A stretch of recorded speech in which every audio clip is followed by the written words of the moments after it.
안녕하세요. 형광펜 성경이 제공하는 성경 공부, 오늘은 열왕기하 23장입니다. 요시야 왕이 얼마나 잘하는지 사람들을 다 모아서 하나님의 성전에 같이 올라가는 겁니다. 유다의 모든 사람과 예루살렘 거민과 제사장들, 선지자들, 모든 백성이 물온노소하고 다 왕과 함께 했습니다. 그 발견됐던 언약책 있잖아요. 그것을 읽은 거죠. 그것을 읽어서 모든 무리의 귀에 들리게 하고 왕이 대위에 서서 여호와 앞에서 언약을 세우는 겁니다. 마음을 다하고 성품을 다하여 여호와를 순종하고 그 계명과 법도와 율례를 지켜 이 책에 기록된 언약의 말씀을 이루게 하리라 하며 백성들도 그 언약을 쫓기로 하였습니다. 하나님만을 쫓기로 마음 먹으면은 제일 먼저 해야 되는 게 뭡니까? 우상들, 그 거짓신들 다 없애버려야 되겠죠. 바알신, 아세라신, 일월성신, 이것들 다 예루살렘 밖에 가지고 나가서 불살라버리는 겁니다. 또 거짓 제사장들, 이들도 우상을 섬기게 한 제사장들을 패하고 발, 해, 달, 12 그 별들, 그것들을 섬기게 한 자들 다 패하고, 분양하는 자들 다 패하고, 또 그 우상들을 다 없애는데 얼마나 많은지, 이게 하나님의 성전 안에까지 아세라의 상이 있었던 거죠. 이것도 다 밖으로 가져나가서 불살라서 빻아서 가루로 만들어 버립니다. 뭐 산당들도 없애고, 진작에 이랬으면 얼마나 좋았겠습니까? 많은 왕들이 있었는데, 북이스라엘, 남유다에 수많은 왕이 있었는데 이렇게 한 자가 지금까지 없었던 겁니다. 요시아 때 와서 속이 다 후련하네요. 그쵸? 그래서 그 우상 섬기게 하는 자들 다 쫓아내고 다 이거 없애버리는 겁니다. 빻아서 가루로 만들어버리고, 산당도 더럽게 해서 못 들어가게 하는 거죠. 거기에 해골로 그곳을 가득 채우니까 이곳에 못 들어가게 하는 거죠. 예루살렘 앞 멸망산 우편에 세운 산당을 더럽게 하였으니 이는 옛적에 이스라엘 왕 솔로몬이 시돈 사람의 가증한 아스다롯과 모압 사람의 가증한 그모스와 암몬 자손의 가증한 밀곰을 위해서 세웠던 것이다. 왕이 또 석상을 깨뜨리며 아세라 목상들을 찍고 사람의 해골로 그곳을 채웠다. 이 해골에 대한 얘기들도 일단 나오긴 하는데, 어쨌든 그 요시아가 너무너무 잘했기 때문에 또 놀라운 게 뭐냐면 유월절이 지켜지게 돼요. 왕이 뭇 백성에게 명하여 가로되 이 언약책에 기록된 대로 너희 하나님 여호와를 위해서 유월절을 지키라. 사사가 이스라엘을 다스릴 때부터 이스라엘의 열왕의 시대든지 유다의 열왕의 시대든지 여태까지 이렇게 유월절을 지킨 적이 없었던 거예요. 유월절 얼마나 중요합니까? 하나님이 그 애굽에서 이들을 그 출애굽 시킬 때, 그러니까 구원할 때, 종되었던 애굽에서 너희를 이끌어낸 나는 여호와다, 그렇게 하면서 십계명이 시작이 되잖아요. 그래서 구원의 하나님이 등장하셨던 거죠.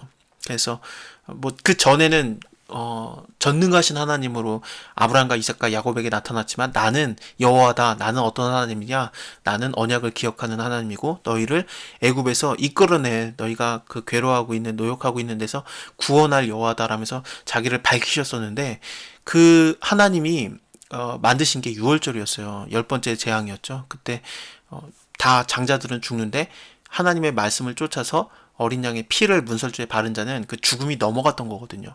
죄의 대가는 무조건 죽어야 돼요. 근데 그 피로서, 피의 그 공로로서 이제 우리가 죽음을 당하지 않고 그 죽음이 넘어가 주는 겁니다.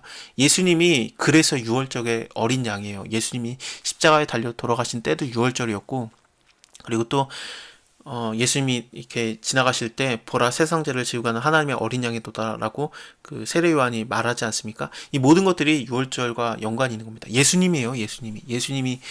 예수님의 피 공로가 무엇이냐면은, 우리는 어차피 죄인이니까 다 죽어야 되는데 예수님의 피 공로를 힘입어서 우리에게 임해야 되는 당연한 그 죽음이 넘어가는 겁니다. 그러니까 구원만 받는 거죠. 영원한 생명만 있는 겁니다. 예수님이 바로 그 유월절 어린 양이신 겁니다. 이렇게 중요한 날을, 이게 너무 중요해서 이스라엘에게는 이 유월절이 있는 날이 1월이에요. 그렇습니다. 근데 이것을 지킨 적이 없었던 겁니다.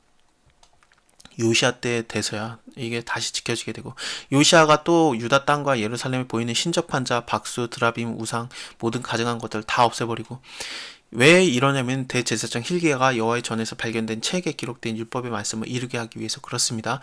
요시아와 같이 마음을 다하며 성품을 다하며 힘을 다하여 여호와를 향하여 모세의 모든 율법을 온전히 준행한 임금은 요시아 전에도 없었고 후에도 이와 같은 자가 없었어요. 다윗보다 뛰어난 자예요. 이게 참 대단한 자입니다. 근데 그 하나님께서 유다를 향하신 진노가 이게 돌이켜지지는 않아요. 문헤세라는 왕 있었잖아요. 히스기야 다음 왕이었는데 너무너무 악한 짓을 다 했던 왕이죠. 그래서 그 때문에 하나님이 경노를 했었고 이제 유다를 멸망시키기로 마음을 먹으시는데, 그래서 뭐 유다도 다 내가 물리치겠다. 그리고 또 이 성 예루살렘 거기에 내가 내 이름을 두리라 했는데 이것도 다 없애버리겠다. 그렇게 하나님이 마음을 먹으셨고, 이것이 그 취소는 안 됩니다. 좀 뒤로 미뤄지기는 해요. 일단은 적어도 요시아한테 하신 말씀이 있지 않습니까? 너가 이것을 보지는 않을 것이다. 이 재앙들이 일어날 때 네 눈으로 그건 보지 못하리라. 그러니까 너가 죽은 다음에야 나중에야 이 재앙이 일어나리라 이렇게 약속을 하셨기 때문에 좀 뒤로 미뤄지긴 했지만 취소는 안 됩니다. 어쨌든 요시아가 이렇게 참 잘했는데 그 아스루 왕하고 그 애굽 왕하고 전쟁이 한번 났어요. 근데 그때 요시아 왕이 나가서 방비를 하다가 애굽 왕이 요시아를 무기토에서 만나서 죽였어요. 그래서 갑자기 이렇게 예기치 않은 죽음을 당하게 됩니다. 신복들이 그 시체를 병거에 싣고 무기토에서 예루살렘으로 돌아와서 그 묘실에 장사하니 국민이 요시아의 아들 여호아스를 데려다가 저에게 기름을 붓고 그 부친을 대신해서 왕을 삼는데, 이 갑작스러운 그 죽음에 대해서 스가랴서 12장에서 굉장히 슬퍼하는 노래가 나옵니다. 잠깐 제가 보여드릴게요. 스가랴서 12장을 보면은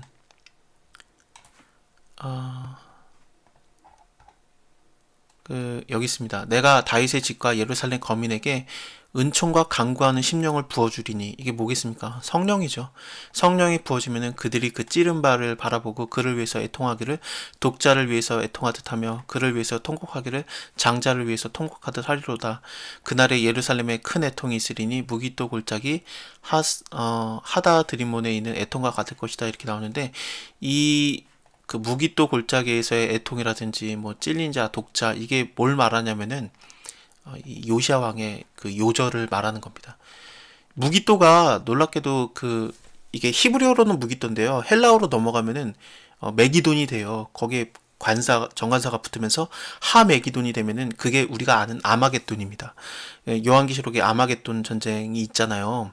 그게 예수님하고 다 연관이 있죠. 이게 그거예요. 그래서 예수님하고 요시아하고 연결이 있는 거예요. 그리고 뭐 그 찌른 자를 보리라, 아까 우리가 스가랴서에 본 대로 예수님이 요한복음에서 그 십자가에 지셨을 때 옆구리에 창이 찔리셨을 때 그 너희가 그 찌른 자를 보리라, 그 말이 있었다라는 게 나오지 않습니까? 그게 인용이 되는데 이게 마찬가지로 연결이 있는 거죠. 예수님과 요시아가 굉장히 많이 연결을 짓습니다. 갑작스럽게 죽는 그 독자, 예기치 못한 독자의 죽음, 그리고 큰 애통, 그리고 무기또라든지 이런 것들, 그리고 또 하나님 앞에서 굉장히 잘했던 것들, 이런 것들이 다 연관이 있습니다. 요아스가 위에 나갈 때 나이가 23세였습니다. 그가 석 달을 치리해요. 딱 세 달 치리하고 이제 죽는데, 아, 하나님 보시기에 악을 행하는 자들로 그냥 나오게 됩니다. 참 잘했었는데 그 아버지는, 여호아스가 그 열조의 모든 행위대로 여호와 보시기에 악을 행하고, 바로느고는 누구냐면 애구왕이에요. 애구왕 바로느고가 그를 가둬다가 예루살렘에서 왕이 되지 못하게 하고 그 나라로 은 100달란트와 금 1달란트로 벌금을 내게 하는데, 1달란트가 34kg 정도 되거든요. 그 시작 보면은 1달란트 뭐 5달란트 비유 나오잖아요. 그 1달란트가 적은 달란트처럼 생각을 하시는 분들이 많은데, 나라한테 바치라고 했던, 나라 전체한테 바치라고 했던 게 1달란트입니다. 물론 은은 100달란트지만요. 그래서 굉장히 큰 돈이에요. 바로느고가 요시아의 아들 엘리야김으로 그 아비 요시아를 대신해서 왕을 삼게 했다. 그래서 지금 현재 여호아스가 요시아를 대신하는 왕이었는데 요시아가 죽었으니까요. 근데 이 바로의 왕이 엘리야김으로 바꿉니다. 엘리야김도 잘하지 못해요. 그가 너무너무 하나님 앞에서 잘못했기 때문에 이제 점점 그 멸망으로 치닫는 거죠. 감사합니다. 다음에 뵐게요.